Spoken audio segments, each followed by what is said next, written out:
Okay, hello everyone and warm welcome. And thank you for joining us for this special event. Hello, Matjaž. Hello, Julia. I'm Stefana and I'm student, EPAL student in introductory group. And I'm also the part of international EPAL team. And today we are honored to present 10 new books from the series Cogito Individuationis, and to be in conversation with you, Matjaž. Thank you. So I'll read a little bit about the books and also about Matjaž. Dr. Matjaž Regovec holds a doctorate in psychological and philosophical science and is an independent EPAL method psychoanalyst. And he's the author of over 20 books in psychoanalysis, philosophy, and the EPAL method, and founded the EPAL Institute in Slovenia in 1993. And he lectures and leads workshops worldwide. The Cogito Individuationis series belongs to his body of work in the field of philosophy, categorized as philosophical anthropology and cognitive theory, which places it among the highest tier of philosophical publications. Cogito Individuationis series is a description of his model of integrative anthropology, comprising several philosophical approaches: psychoanalysis, symbolic cosmology, and the philosophy of human non-acts and non-deeds. So the series consists of 10 books in which Matjaž explores distinct aspects and dimensions of the individuation process. So shall we start with the individuation process? It is the central in your books and in the teachings. Yes. So would you tell us something about it? Yeah, I just spoke with my mentor of my both doctorates, Janek Muset, and I paid him a visit. He's now 80 and I'm 60. And we've been working together for some 30 years. And we were just talking about what is individuation. If one is an individual, one is not a narcissist, because to explain who an individual is almost to say non-narcissist. So a narcissist, somebody who wants to be individualistic, as a distinct feature of not being connected to the others. He may be outstanding, but not connected to important others and the collective. So the very first thing about being an individual or individuation is being connected to others. This is how I would define individuality and individuation process. And yet, at the same time, be distinct. So in a way, to be special, so to speak, but at the same time well connected to others. So we all want to be individuals, but what we also have to pay the price for is make a compromise between the two. And that's a very difficult task that I see as a main task, actually a main task of somebody who would like to improve their quality of life, who would like to achieve their life goals, and who would like to attain their well-being, psychological, physical, and spiritual, as well as have a sound thinking, personal mindset. So in classical psychoanalysis, individuation implies only the psychic level, right? Well, one has to be really specific here to do justice to psychoanalysis, but in psychoanalysis, because it's psychic, it works with the psyche, in the individuation process, especially in Jungian circles, it is considered a psychological undertaking. At the same time, one has to do certain things in one's life, but primarily in psychotherapy and psychoanalysis, individuation process is a psychological category, because when you work on yourself in depth, you work on your complexes, you work on your dreams, you work on your psychological processes, on your emotional states, on the difficult reactions that you are either a victim of or the prey of the perpetrator. So in the psychological dimension, it's really about your emotional, psychological well-being, working in a setting, in a hermetic setting of a psychoanalytic treatment or psychotherapy treatment. But there are other dimensions of the individuation process that I have been aware of, and that one is aware even if one works as a psychoanalyst or a psychotherapist, but only secondarily. Because this is because when you analyze your psyche, of course, you change your acts and deeds, which is the physical level. But this is only secondarily. So, and this is why I thought it would be good to work with the other levels as if they would be independent. So individuation process for me is not just about to solve the emotional problems one has. It's also how you solve what you did in your life and what you would refrain from doing in the future and how you would correct your actions in order to be a successful individual, i.e. connected with others despite being a special person, standing out of society, family, circle of friends. And then also, how do we develop, one would say mentally, I prefer to use thinkingly, in terms of how we change our personal mindset and the opinions that we develop because of our experience. So that would be the thinking level. And then also spiritually. Spiritual is a level that I call the personal spirit, which is a new category. And maybe we talk about this later. Okay, so you said there are four dimensions of man, right? Yes, there are the way that a human being has come out of the way we see men in the Western world, in the philosophy of Western world, has always been on the 4 levels and the 5th level as well, which is not the same as the 4 levels, but it's somehow above that. That is the 5th element. But there were always, since the ancient times, there were 4 dimensions of everything that exists: the body, the psyche, psyche, soma, body, the psyche, and then spirit, and then the thinking, what the ancients called nous, or the mind, now became what man thinks. But to come to that point in the postmodern world, where in the new era and beyond, the age of Aquarius, when man actually thinks, he can think independently of God, of cosmos, of each other, there was a long way.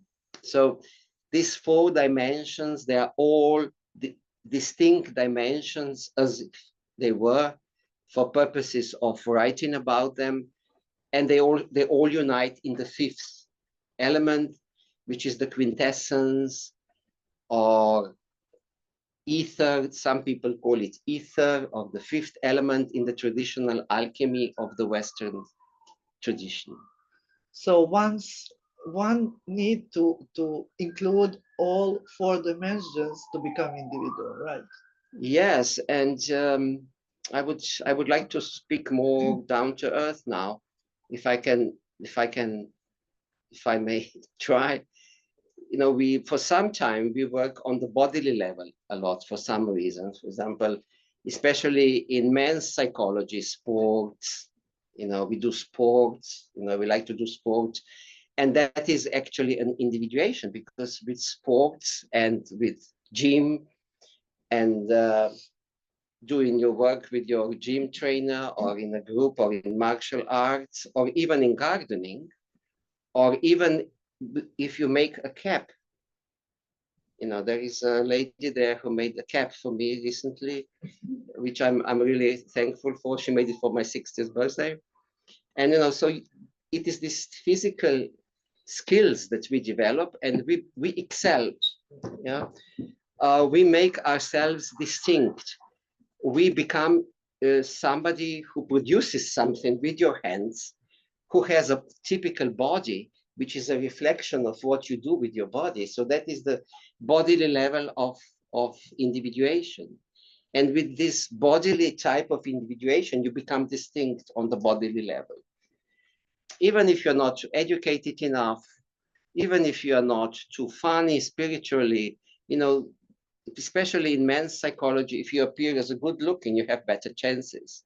Not just in relationships, you know, you would be more successful to be noticed, but also in jobs and social life and all that. So that is the bodily level. So it is as if it was a separate way of individuating.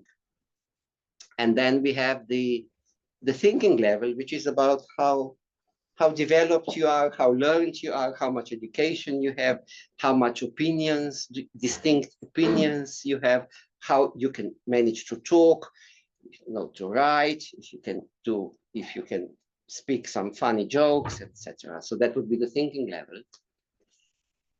And then the psychic level or the psychological level would be the emotional reactions, the way you react emotionally, the way you are happy with yourself emotionally, emotional well-being, the way you know your dreams, the way you can actually adapt psychologically, the way you can handle psychologically your relationship. So that would be the psychic level of individuation. And then there is this fourth level, which I call the spirit. And the spiritual level is most difficult to describe, but because everybody talks about spirituality, we all like spirit, duch, duchovnos, the Slavic root is duch, yeah, and it's the spirit. It's something that we express, and we talk like in the spirit of this, in the spirit of that, in the spirit of freedom, in the spirit of love, in the spirit of religion, in the spirit of Jesus Christ, in the spirit of Buddha, in the, I don't know what spirit, but we, on the other hand, we also talk, this was his spirit. That would be in the spirit of Jung, for example, or that would be in the spirit of some philosopher. So spirit is also a personal category, quite personal. And because it's without body, it can only be expressed through the body, through some typical deeds that we do, through some typical reactions that we do, through something that we leave behind. And also there is a tradition of calling the spirits. I think it's from the 19th century when they were calling the spirit of a person. So that is the spiritual individuation. You show your spirit. They would say, this is typical of him, the way he laughs, the way he talks, the way he did this or that. And when a person is dead, we see this spirit, right? We see this spirit. This was him. This was typical for him. Yeah. Maybe somebody did the same deeds as anybody else, but some deeds are typical. I said, this is typical for him. This is him. This is her. Yeah. We recognize a person according to their some specific reactions and working and deeds, and also what they refrain from. For example, we say he would never do that, or she would never do that. And that is also, that's why I say non-deeds as well and non-acts. He would never do that. So that's actually what we do not do, is also our spirit. Does the spirit comes in the end of individuation process, or there is no end? The personal spirit is very well observable in infants. When you have a little infant, he already has characteristic cries, characteristic movements. He develops a pattern that is recognizable by their parents and others who take care of them. And we say, this is typical of this child. This child is so, this child is in distinction to another child. And we recognize what we say, normally say character, but that is actually spirit. And that is not the psyche, because the psyche in psychoanalysis, in the psychoanalytic model, we say that the psyche is born, the psychological ego of the psychic ego is born at approximately 6 months. This is what psychoanalysis acknowledges. So up to the 6 months, we have no psychic ego, but we have this spirit in a child, yeah? That is quite individual, characteristic. Say, this is the child. He's not a quiet child, he's a very bombastic child, yeah? Or this is a quiet child, he never cries, or he rarely cries. Or he's not demanding, and another child is demanding. So there is this spirit that the child expresses quite early on. And it needs, of course, it needs both the psychic body of the mother, it needs the physical body of the mother and father, because they're not yet developed. So he borrows the psyche of the mother, the psyche of the father, and the body of the mother and the father. He needs to be held, so he has to be calmed down. His spirit is too big. So, or her spirit is too big. He doesn't have a body. His body is weak. So he needs to be held. Yeah. So the child cries for, hold me. I have no body. I cannot do it on my own. My spirit is all over. I get lost. I get lost in space. I don't know where I am. So he needs this holding, as it is called in psychoanalysis and in life as well. And this is how a child develops. Yeah? He has the spirit, or she has the spirit, but no body yet, or very weak body, undeveloped body, the body that cannot do much. So he can cry, he can read, yeah. He wants to hold because he needs the body of another. And this is where we see the spirit. And then later, this spirit a little bit goes down, more invisible, because a child and a youngster, just children and youngsters, we need to adapt to family, school. And even if we have our individuality, this individuality is bent down in the first half of life. It has to, because we have to do the collective task. We have to grow up, we have to do education, we have to build a career, we have to found an intimate relationship, maybe a family of one's own. And in doing this, we actually do the first part of the individuation process, which is the collective part of the individuation process. Yeah, it's the collective part. So we do the same tasks in the right? It's collective. This is this task that we have to do, and that we don't think about. We think we have to adapt, we have to be accepted. Of course, you have to be accepted in your job, you have to do your education, you have to do the relationships, you have to be socially included, and so on. And then at about 40 years,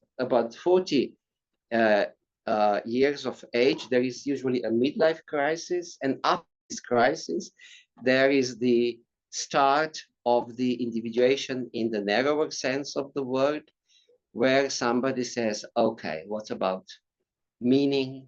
Where am I in my life? I'm not happy. I want to change my job. I want to change my profession. I want to maybe have a different relationship with my partner. I'm no longer happy with my partner. So maybe I try to work it out with my partner, or maybe separate and find another partner, another job, another profession. So you see, there is this emergence of the personal spirit after 40. This is just a model. Sometimes it's before, sometimes it's later. But this is when, again, the spirit comes out. It's not the psyche, it's the spirit. Because it is not about how you feel, because you don't feel okay. But the core problem is that you do not yet live your life. So the individuation process in the narrower sense of the word begins. What do I do to make myself happier? Okay, if not happy, but just a little bit happy. How do I start working on myself to enhance the quality of my life? So at some point, this question, we have enough space, hopefully, resources, perhaps the children have grown up to a certain extent so that we have more time to do something for our own happiness. Yeah, happiness. What makes you happy? Yeah. Yeah. So it's about, I always say, individuation process is about stealing. It's about stealing something that you will not be given by the collective. You will not be offered in your job. The children will hate you when you start individuating, and the children don't like it. The children when they grow up, they think, okay, they are on the, they go slowly down, my parents, but then they start suddenly, their parents turn 50, 60, and they start, oh, it's my revolution, I want to do something. And the children, youngsters, sometimes hate it because it's absolutely horrible that these parents, they should be there forever for me and for everybody, and now they are changing themselves, you see. So with 40, with 50, with 60, you get new challenges, and that is the real individuation process, where you can really do things that you never imagined that you would do before. Maybe you didn't dare, or sometimes we don't recognize our wishes. And we just need to wait a little bit longer that we see what is it that I really like for myself, and not to please others, and not to fulfill expectations of the others. And this fulfilling of expectations of the others, I have been talking a lot in these books, in all 10 volumes. And I think it forms one of the core themes of the individuation process. This was great. Thank you. Yeah, thank you. So if you talk about these books, you articulate a model of integrative anthropology, yeah. Which is defined by its anthropocentric perspective. Yeah. So this means that the image of man, the image of world, and the image of God emerge from the human perspective. Yes, now this is where we come really close to really to the core of how this all work emerged. And this is what my mentor at the philosophy, when I worked on Jung's Red Book, this is what he termed that I actually talk about, write about, the model of integrative anthropology. Now, why integrative anthropology? As you know, anthropology, or anthropos, the man or man, human being, is the study of human being. But if you look at it only psychologically, as we already mentioned, then you get this psychological perspective. Okay, emotional life, his satisfaction with life, his psychological well-being.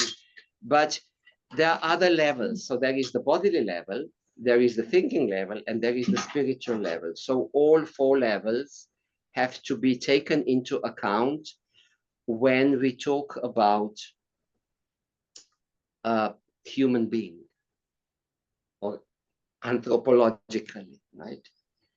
Now, this is why this is called integrative anthropology, because you need, if you want to talk about the wholeness of man, yeah, celota, cielos in Russian, then you need the 4 levels, you need to include 4 levels. And if you look at the tradition of the Western thought and also Eastern thought, you will see that there was the physical body, there was the spirit, there was the psyche, psyche from antiquity, and there was the mind, always there. So in order really to see who a human being is and who is an individual, we need the 4 levels. Okay, so that's anthropology, and that's anthropological integrative anthropology. But why is it now different than it was before the new era, in the Middle Ages, or in the times of antiquity of old Greeks and Romans? Why is it different now? It is because of the birth of the ego.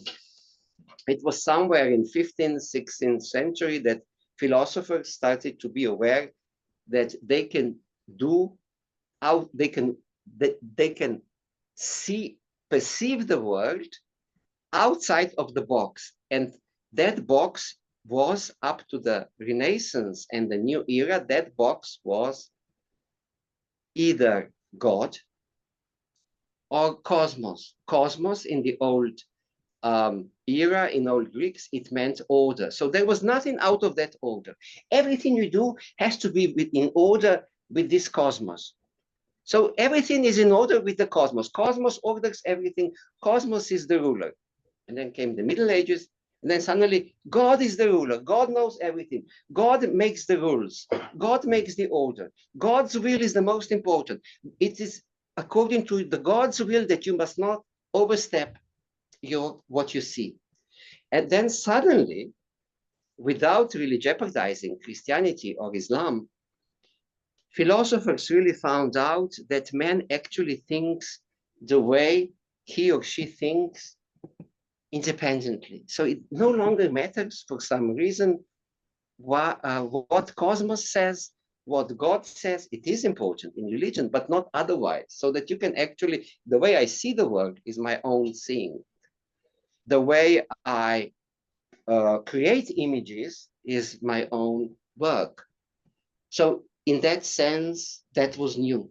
So that is what started like a few centuries ago. And as you know, from a few centuries ago onwards, there was a tremendous development of humanity, because humanity suddenly realized, I can do this, I can think this, I can have this reaction, let's do this, let's try this science, yeah. And it was the birth of what philosophy called, with one word, cogito. So cogito is the function of the ego. As soon as I become aware that I have my own ego, then I can do my own cogito. I can think how I want. I do what I want. It can be in accordance with God's will, but it can also be against. You know, I can say, sorry, God, I want to do it my own way. I may pay a price, but I have to try, okay? And we'll negotiate later what happens. But I acknowledge your will, but I will do it my way as well. Maybe I may be in accord with your own will, and I may not be, yeah? So that is different, you see? That is a different model of what we call in philosophy metaphysics. It's a different, so it's the age of Aquarius, in other words, the new era, where man is the main symbol. So man suddenly became aware, oh my goodness, I have ego, I have my own cogito, I can do whatever I want. And so you see the consequences, you see humanity, how it proliferated in all good and bad respects. And this is why I think I am answering to your question. Or Yeah, yeah, celebrated it. Yeah. And the fundamentals of the integrative anthropology model and the IPAL methods. Now we come to the IPAL method. Yes, differ from the foundation, as you said before, from Jungian psychoanalysis, but also from psychological astrology. Yes, unfortunately, there was a separation from the Jungian model, or fortunately, through my philosophy research, and I was able to see that, you know, the way Jung's model, and I think he would be quite happy with that, Jung's model really was, he actually used some spiritual perspective within his own psychological model. He did do some metaphysical research in his red book, but then he locked this red book into the safe and said, okay, this is not good. I will be not accepted. This will be horrible if it's found out. It's too progressive. And he said to his family, gave the key, said, for 100 years, nobody opens this safe. And he continued to be, so to speak, in the mainstream of psychology.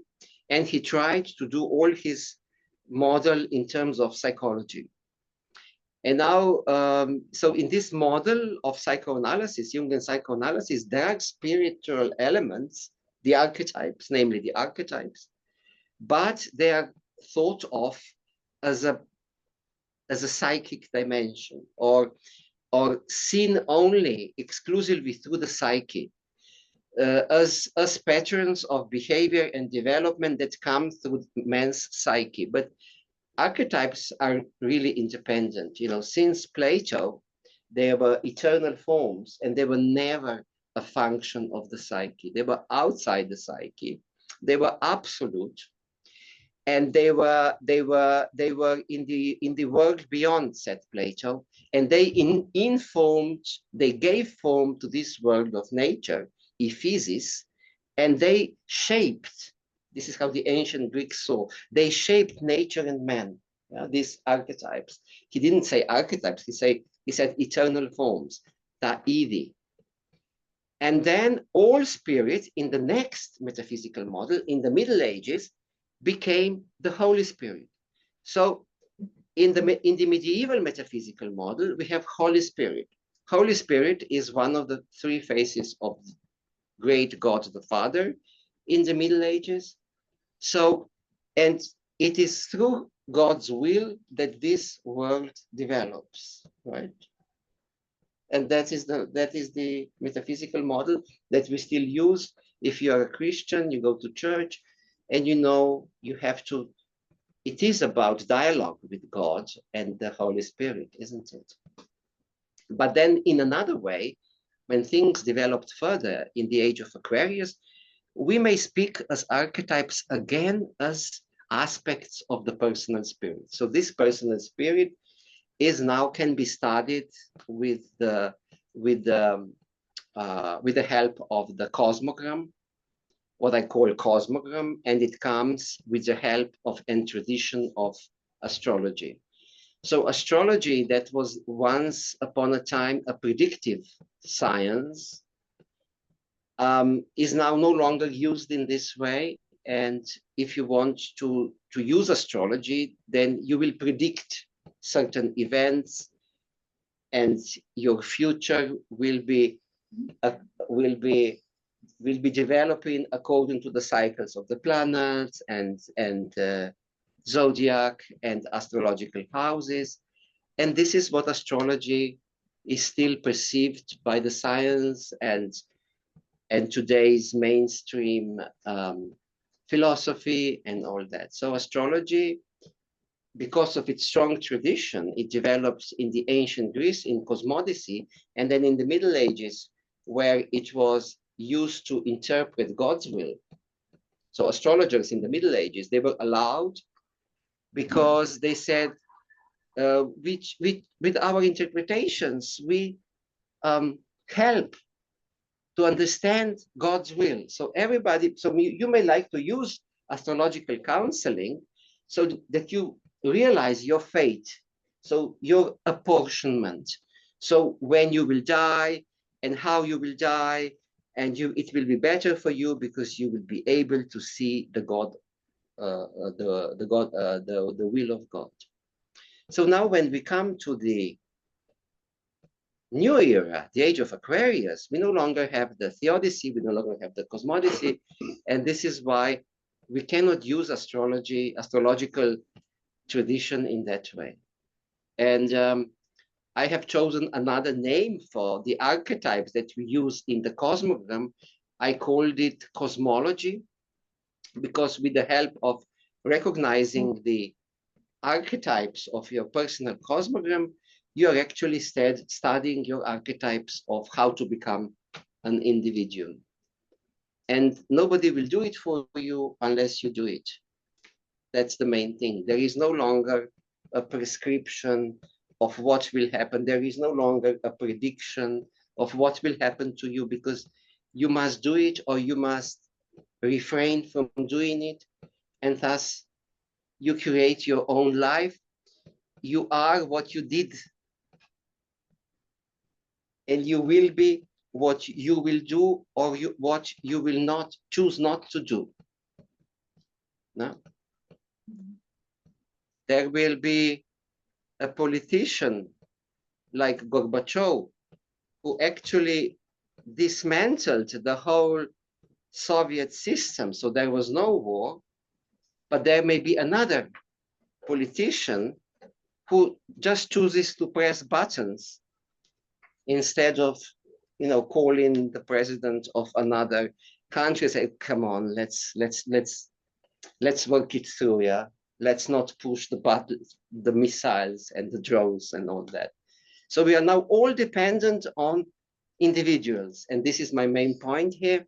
So the individuation process really ends and stops of what we do and what we choose not to do, and the way we do something and the way we refrain from something. And the archetypes, if I go back, they are just the immaterial tracks that are important for our spirit, but they are not responsible as it was in the old era and in the Middle Ages, where the archetypes of the cosmogram, they were really responsible for how your fate developed, what your destiny was. Yeah. So unfortunately, we depend so much on each other. Yeah. I gave this example of a politician because we all depend on this or that politician. And we even have not enough energy to protest. We think we must be collective beings. I should not protest because I'm a collective, I'm of the collective identity. I may not stand out. Some people try, but collectively we have no mechanism how to stop people on who we depend so much, and because of whom millions of people die. Yeah. But there are also, of course, on everyday level, everybody who has power, collective power or individual power, we depend on them. Yeah. Not just on our parents, on our bosses, on our teachers, but also they depend on us, what we do and what we do not do. And that is also individuation. So, okay, it helps if you are psychoanalyzed. So you will not do some stupid things, or you will react just a little bit later than when you were younger. A very famous, I think it was Yalom, psychoanalyst, they said, you did so much work on yourself. So what is the main difference after so many years of psychoanalyzing yourself? And he said, okay, there is some difference. It takes me like 20 seconds longer. It takes me 20 seconds longer to react. But in these 20 seconds, the whole thing changes. The whole outcome changes because this is so crucial. I stop from doing the stupid reaction. Yeah. But in the end, it's the reaction, right? Because that is the body. It's not the psyche. It's what you do or what you say, I will not do. I will wait rather because it's too much. I don't want to explode. I don't want to say this or that. Yeah. And this is how we build our cosmos. And cosmogram in the IPAL method, which is one of the disciplines that comes out of this philosophical model of integrative anthropology, is really about how you can learn about the understanding and above all the meaning. Maybe we can go to meaning if you want. Or to IPAL method. Or to IPAL method. Yeah. So IPAL method combine techniques from, as we mentioned, psychoanalysis and psychological astrology. Or cosmology. Or cosmology, yeah. And what are the differences between IPAL method and other techniques that we use for in-depth work on ourselves? There are, for example, in psychotherapy, because psychotherapy has developed so much in this 100 years since the inception of psychoanalysis, using spiritual techniques. Now, what do I mean by spiritual techniques?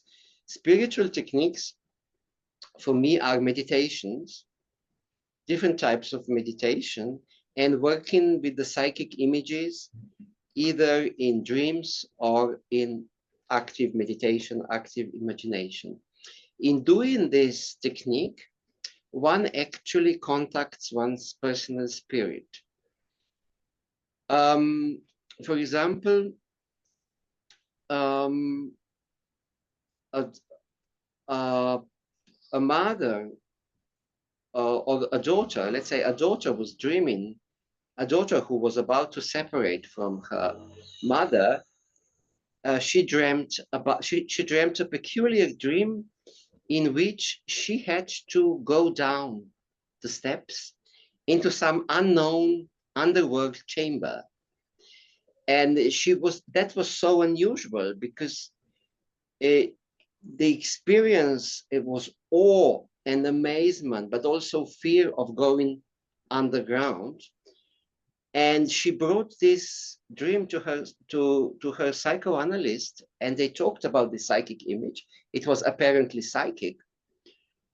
But then when they talked about the relationship she was like 15, 16 years old, and the relationship she had with her mother was a difficult relationship at the moment because she rebelled against her. She was absolutely furious with the demands of the mother, and she wanted to be an individual. But you know how we are, 15, 16, we want to be individual, but we have no clue how to do anything. And she said, I love my mother. Yeah. So they were like inseparable, like, as it is, when the youngsters tries to separate. But then I asked her, what do you think this really going down means? And she said, I have no idea. It's dark, it's scary, it's gruesome. I'm so afraid of that. It's the unknown. And we worked with that image for a while. And then there was somehow this myth. I introduced this myth of the very old myth of Persephone and Demeter. And you may know this myth, daughter and mother. And the daughter was suddenly abducted by the god of the underworld, and she became invisible for her mother for quite some time. And after that, she could return to the surface, and then from then on, it was a different relationship, and for some part, she could be with the mother, for the other part, she was invisible for the mother. Now, this is so interesting because this is a spiritual truth. It portrays the mystery of separation between children who are already adults and their parents. Out of sight, it helps. So I sometimes ask, when a mother says in a psychoanalytic treatment, when she says, what shall I do with my daughter? I said, put her to a boarding school. Put her away from your eyes because it will help. It will help for you if you don't see her for some time. It's not just about relaxing. It's much more. It's a spiritual question, okay? So the Greeks have portrayed this abduction into the underworld. So when children are separated from parents, especially the daughter from mother for some time, something happens. It's called incubation. And it's an archetypal process where the daughter is somehow changed and the mother, and they let each other go in this process. So a piece of separation can be done. So sometimes this is forceful separation, sometimes the daughter does it, sometimes the mother runs away. But in life, if parents and children don't separate in a way, there can be many problems because of that, because they cannot let go of each other. So this is why society invented boarding schools, yeah, different types of education where young people go to study into another town and things like that. But this is a spiritual truth that the Greeks were put. This is an archetype of the underworld transformation, that you are invisible for some time for your parent. You have to do it. If you want to separate and individuate, you need to have this space to be invisible for some time. Yeah? So this is how you can work in psychoanalysis, in psychotherapy, but also if you are not a psychoanalyst and not a psychotherapist, you can still work with these myths.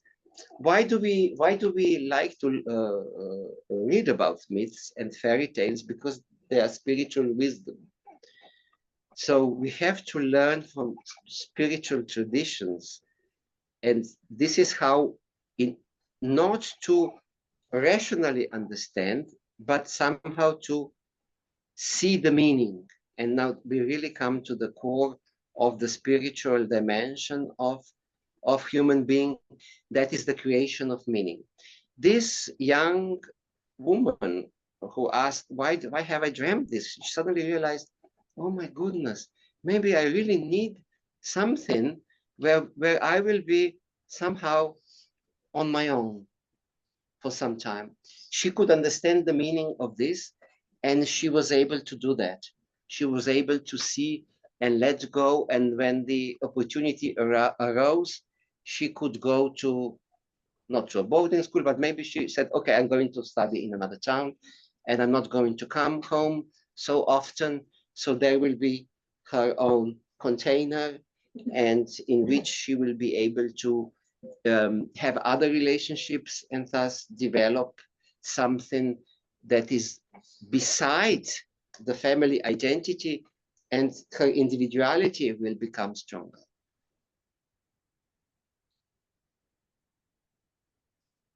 And what about your own individuation process? Oh, my Once you said, once you said that you were writing books before with very influence Yes, I from was. others, and I then was, suddenly uh-huh. you wrote something that was just. Yeah.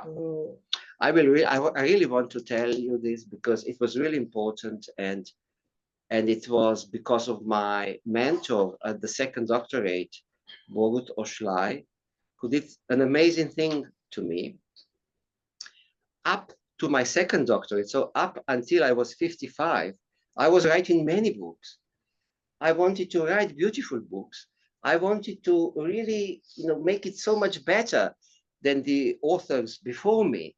So I was taking a lot of books.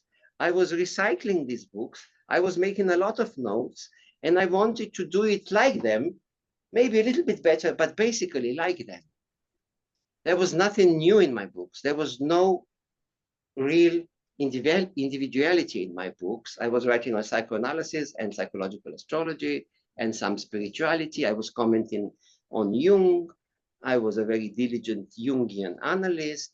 I didn't overstep the boundaries, never in my thinking. I was always within that model. And then I enrolled, and so I did my first doctorate in psychology, and then I wanted to do something more instinctively, intuitively, out of myself. And I went to my new mentor, where I enrolled to the philosophy doctorate. And he took my text that I brought to him, and he said, okay, now you should have enough time. Okay, I thought, okay, 30 minutes, 40 minutes, then we're done. In 1 hour, I have my client, and then I go for my massage, and then I go home. And he said, okay, do you have enough time? I said, yeah, I have enough time. Okay, record our conversation. So I put the telephone and I recorded. And he spoke for 3.5 hours. So one by one, all my meetings were canceled. I was texting, sorry, I cannot therapy today. Massage, no, I don't go shopping, nothing. And he tore me apart. He took my text and said, okay, let's take this. And he was going, what is this concept? You don't say what it is, you just copy. You copy, you copy. You don't explain. You should do. And then he used an expression that was really familiar to me. He said, a good text is like Lego. Lego. You know Lego? Lego? I said, yes, I had Lego. You see. But you have to say about each Lego, about each concept, you have to explain it yourself. It doesn't matter how other people have explained it for you. It doesn't matter how much respect you have for Freud, for Jung, for Hegel. It doesn't matter, Matjaž. This is not based on anything. And then to make it better, he said, okay, but in some notes, This is really good. Some notes there are really philosophical. Yes, I like this and that. So he was giving me, positive, negative, and I was completely out. I was freaked out. I came out of the meeting. I walked in town. I don't know when I came home. I was for like a week or two. I was lost in space. And then I started and said, okay, let's explain everything. And then he said, write me a dictionary of all the concepts that you use. What is archetype? What is active imagination? Write me a dictionary. So I did this dictionary, and then I really saw how it's very joyful. It is so enjoying experience to write everything from scratch. So this is how I started. Then I did my doctorate, and so, but before I could make my doctorate, I had to develop the tools for my doctorate. So I developed this theory, philosophical theory of the 4 dimensions of man, of 4 dimensions of human being, the spirit, the psyche, the body, and the mind. And when I explained that, it is in this was the first book, Cogito Coniunctionis. I have actually realized that all those 4 categories, they were already there in the history of philosophy. So different philosophers were already talking about the thinking dimension of man. Some philosophers were talking about the bodily dimensions of man. Some philosophers were talking about the spirit, and the psychoanalysts were talking about the psyche. So what I did, I just gathered from the history of all philosophy of the known human world. I just collected the philosophers of the mind, philosophers of the body, philosophers of the psyche, and philosophers of the spirit. And this is how I obtained my, what they say, organon. This is not an organ as such, but organon means tools. So these 4 tools, орудие in Russian, orodie, Slovensko, for explaining what I wanted to do. And I wanted to explain Jung's Red Book. I analyzed Jung's Red Book with these tools. So that's how it was. That's how it started. So it was because I had this luck to be initiated into some free thinking, from starting thinking from the elements. Okay, if you say mama, even if you say mama, you have to explain what is mama, not who, what is mama. You must explain, just quite normally explain. Mama is a person who conceived, carried the child, gave birth to the child, and is now taking care of the child in that manner. So really from a very, very basic element. And what we do, unfortunately, quite often in psychoanalysis, because I happen to know psychoanalysis a lot, and some psychoanalysts, they rely on what has already been written. Or astrologers, they talk about planets, and they don't know. They actually don't know what it actually stands behind those terms. So that is the basic process I have been going through.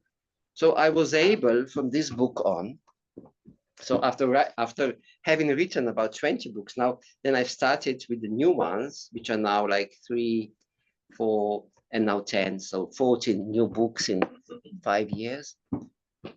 That they are written from the beginning. So they are written about why do we need symbols, for example? Why is symptoms? Why do we need symptoms in order to individuate, and so on? Why do we need an individual image of God as well as a collective image of God, and things like that? Different questions of how we become individuals. So now we have 10 books. We have 10 new books. This is the volume 6. Or do we need to read it in order? for us to They are all, that's a good question. Actually not. Each book is an independent book. Sometimes it draws on the previous books, but the majority of the book is written as if it was, and it is an independent monography. Thank you, Matjaž. Thank you for the conversation and for the books. And if you have any questions, you're welcome.